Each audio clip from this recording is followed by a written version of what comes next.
Welcome, friend. Let's get started with a song. Like a lighthouse guides ships at sea, God guides us and shows us the best way to go. Let's sing about that.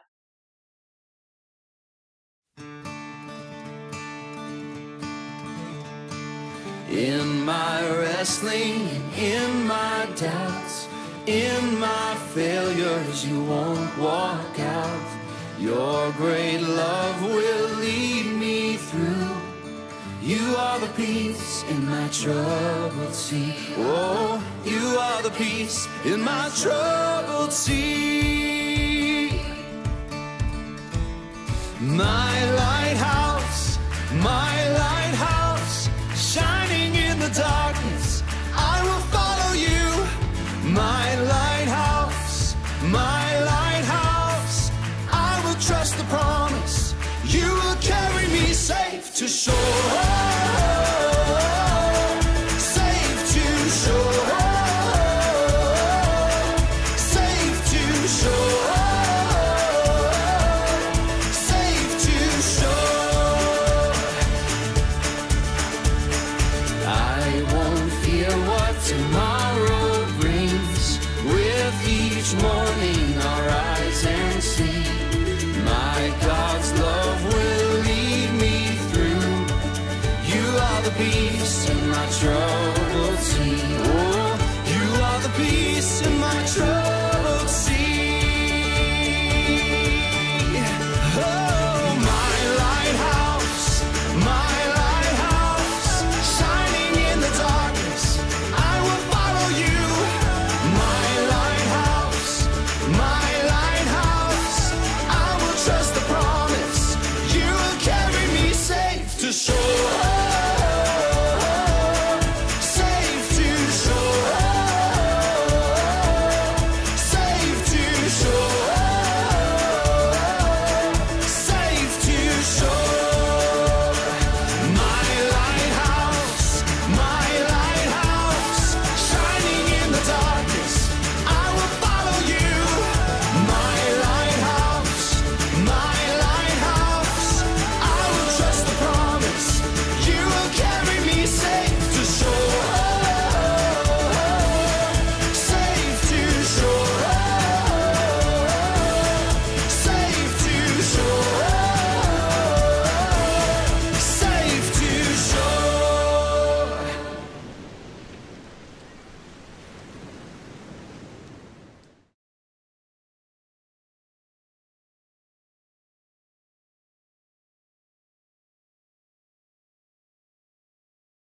It's opposite day. I'll shout out some actions and I want you to do opposite of what I say, okay? Sit down. Slide to the left. Slide to the right. Now stand up. Sit down. Step forward. And step backward. Now stand up. Whew. Going the opposite direction sure makes things a little difficult, huh? Now today we're going to discover how God's people, the Israelites, didn't follow the rules that God had given them. He told them to worship only Him, and they did just the opposite. They went their own way instead of God's way, but God still loved them, and then He guided them. That's our Bible point. God guides us, and every time you hear those words, I want you to say, follow God. So we're going to try this again. I'm going to shout out some actions, and this time you can do what I say. Are you ready? All right. Slide left. Slide right. Step forward. Step backward. Now sing! Guide me, won't you guide me, guide me all the way. Guide me, won't you guide me all the way. Guide me, oh, thou great Jehovah, pilgrim through this barren land.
Now let's guide our eyes to see Radar, a Bible memory buddy. Radar is a bat, remember?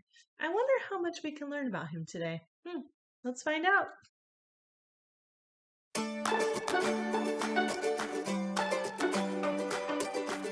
Hi, I'm Radar and I'm a bat. Did you know that there are over 1,200 species of bats? Now that's a bunch of bat buddies. I'll tell you about some of them and what makes them so bat-tastic. Mexican free-tailed bats fly super far and super fast. A whole bunch of bats is called a colony. One colony of Mexican free-tailed bats live in a cave in Texas. When it gets colder, they fly all the way to southern Mexico or Central America. They gotta fly. Bye. Then there's flying fox bat. Those bats are huge. They have a wingspan of up to 5 feet across. That's almost as tall as some grown-ups. Whoa! And I have to tell you about the itty-bitty bumblebee bats. They're pretty tiny, only about 5 inches across their wings. Smaller bats use echolocation to know which way to fly. But all bats are not blind. God gave bigger bats good eyesight and echolocation to help them see the way ahead. But, well, sometimes that's a problem. Those bigger bats trust their sight more than their echolocation, and although the way looks clear, they may fly smack into a window. Ouch! It seems like people sometimes find themselves in trouble too, especially when they trust their own way instead of God's way.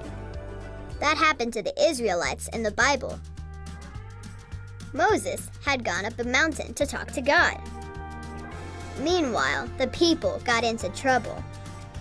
Yep, you're seeing that right. They made a fake god to worship.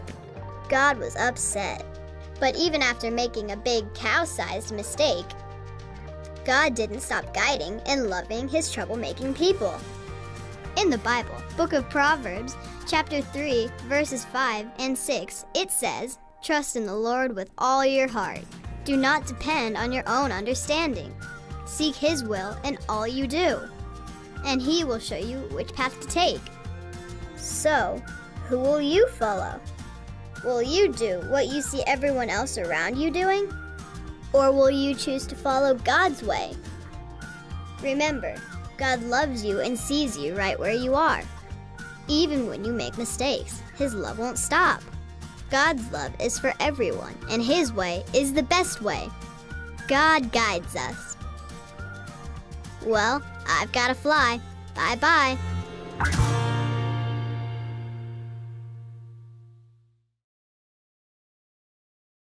Let's check out our Bible memory verse. The Bible is God's true story of love. And even though God inspired people to write the Bible a long time ago, it still matters for us today.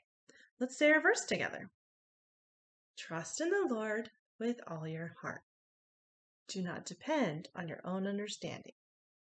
Seek his will in all you do, and he will show you which path to take. Proverbs 3, 5 through 6. Nice job! We have one more week to have it completely memorized, and I know that we can do it. I'm pretty positive. Okay, it's easy to let someone lead us in the wrong direction. Thankfully, God guides us. Follow God. And in our Bible story, people were bored waiting for Moses, and another leader named Aaron did not help God's people follow God. Let's discover what happened. So to make sure this isn't boring, throughout the story, I'm going to ask you to make faces, kind of like emojis. You'll show me the feelings and expressions that Moses, Aaron, and God's people, the Israelites, may have shown. You ready? Show me some excited faces. Good practice. Here we go. This story happened during the time that God's people, the Israelites, were on their way to a new land that God had promised them. God chose a guy named Moses to lead them. God had guided them and done amazing things for his people. Show me an amazed face. Yep, they had a lot to be thankful for. Now Moses had gone up a mountain to meet with God. That's right, meet with God, like the God. only God. God. Wow! Can you show me your best wow face? God was giving Moses some rules for his people to follow. But the Israelites started getting super bored as they waited for Moses to come back. Can you show me your best bored face? Oh, you do look bored. Oh, I better hurry up with the story. So Moses had been gone a long, long, long time. How do you think you look when you're waiting for your parents to finish talking to someone? Maybe like this. Moses talked to God for so long that the Israelites wondered if he'd ever come back. So they came up with a plan of their own. Let's read what it was in Exodus 32, verse 1. When the people saw that Moses was so long in coming down from the mountain, they gathered around Aaron and said, "Come make us gods who will go before us. As for this fellow Moses who brought us up out of Egypt, we don't know what happened to him." God's people decided that they didn't want the one true God. They wanted some idol to follow. So Aaron thought about that. Put on your best I'm thinking face. Aaron had an idea. Oh, what's your best idea face? Now, Aaron collected all the gold earrings and bracelets from all the Israelites. He had the gold melted down and made it into a calf, a statue of a calf. It kind of reminded him of the fake god the Israelites had seen in Egypt that was shaped like a cow. Of course, it wasn't God. So the calf made the Israelites happy. So they had a big party. Can you show me your party faces? I'm supposed to be blowing, those like noisemakers. So God was not happy. Let's read what he said to Moses in verses 7 through 8. Then the Lord said to Moses, "Go down because your people whom you brought up out of Egypt have become corrupt. They have been quick to turn away from what I commanded them and have made themselves an idol, cast in the shape of a calf. They have bowed down to it and sacrificed to it and have said, 'These are your gods, O Israel, who brought you up out of Egypt.'" Can you show me your best I'm not happy face? God thought about just wiping out the Israelites.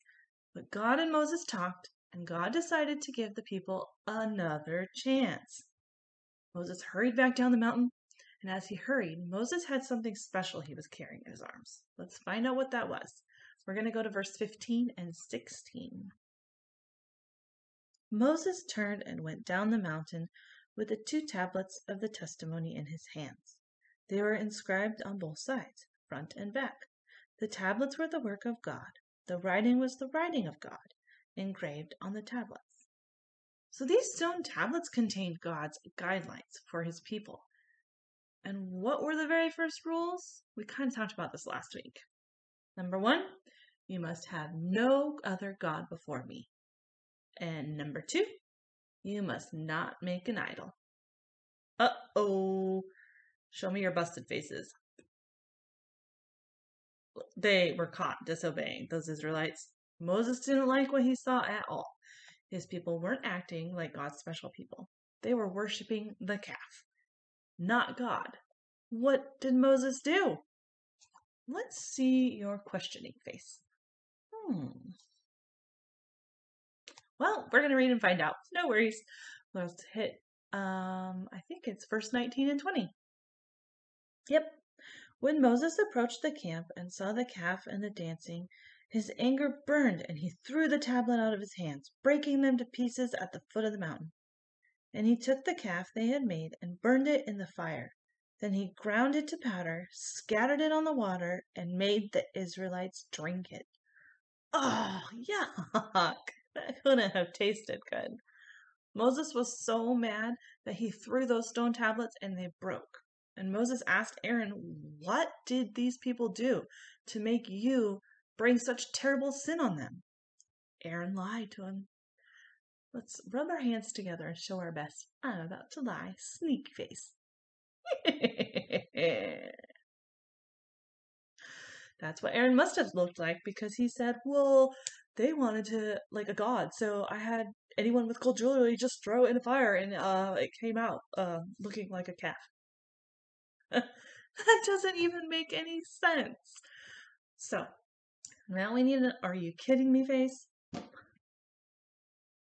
Aaron had made a big mistake. He didn't follow God, and he didn't help the people follow God either, and there were consequences.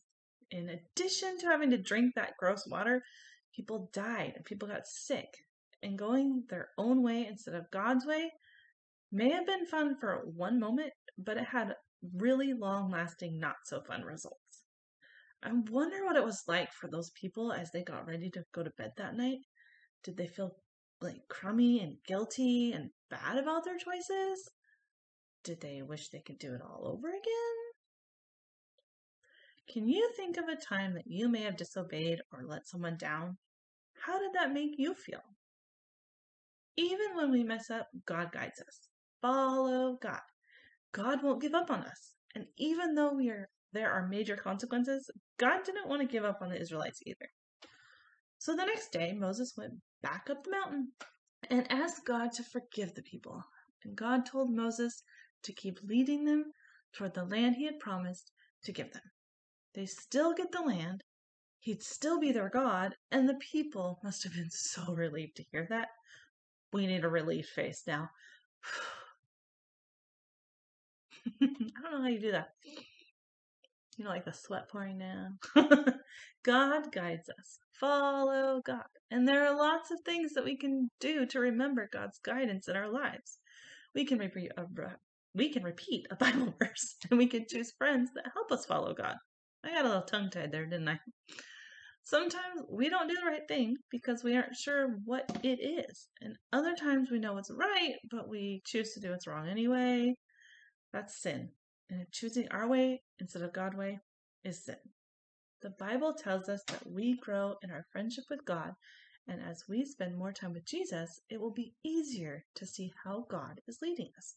We can always tell Jesus about our sin, and he'll forgive us and help us choose God's way.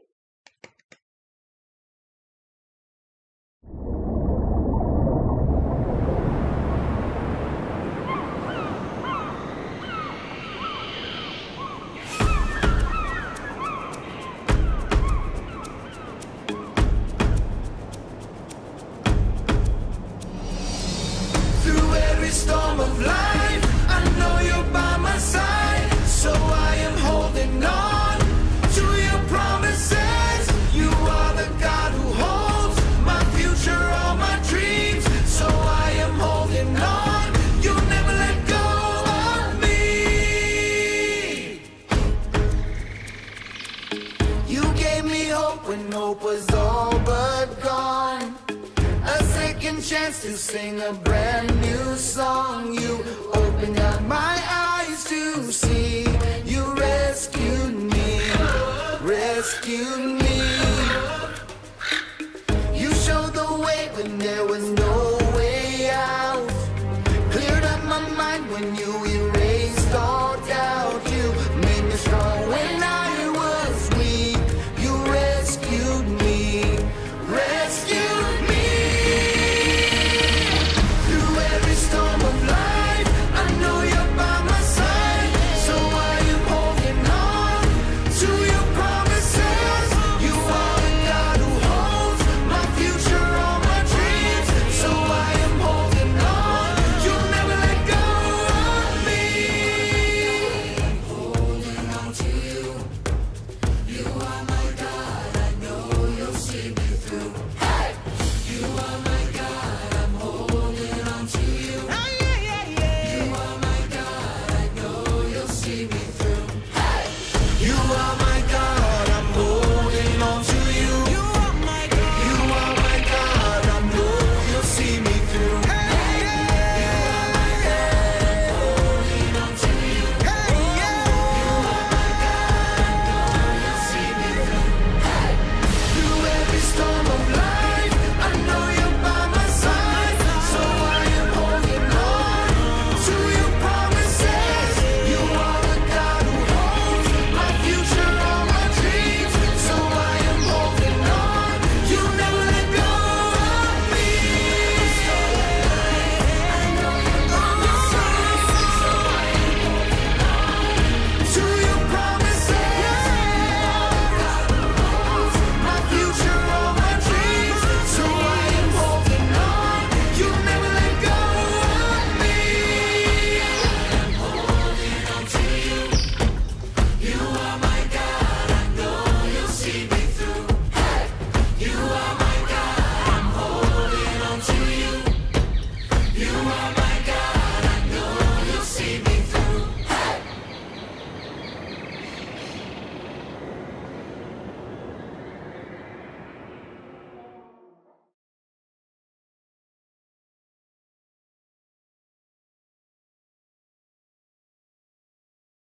I don't know what has happened to him.